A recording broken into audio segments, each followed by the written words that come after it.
বিল্লাহি মিনাশ শাইতানির রাজিম বিসমিল্লাহির রহমানির রহিম হুয়াল্লাহুল্লাযী লা ইলাহা ইল্লাহু আলিমুল গায়বি ওয়াশ শাহাদাতি হুয়ার রহমানুর রহিম। কোরআন শরীফের 28 পারায় 59 নম্বর সূরা সূরা আল হাশরের 22 নম্বর আয়াত, অর্থাৎ হুয়াল্লাহ, তিনি আল্লাহ, হুল্লাযী লা ইলাহা ইল্লাহু, তিনি ছাড়া আর কোনো উপাস্য মাবুদ নাই, আলিমুল গায়বি ওয়াশ শাহাদাতি, তিনি দৃশ্য অদৃশ্য সম্পর্কে অবগত, হুয়ার রহমানুর রাহিম, তিনি পরম করুণাময় অতি দয়ালু।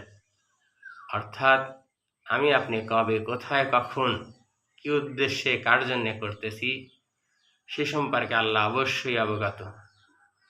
আমাকে আপনাকে অবশ্যই একমাত্র আল্লাহর সন্তুষ্টির জন্যেই সব কিছু করা লাগবে এবং আল্লাহর দয়া অনুগ্রহ কামনা করা লাগবে।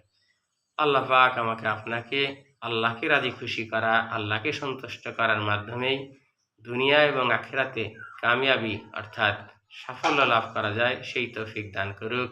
আমিন।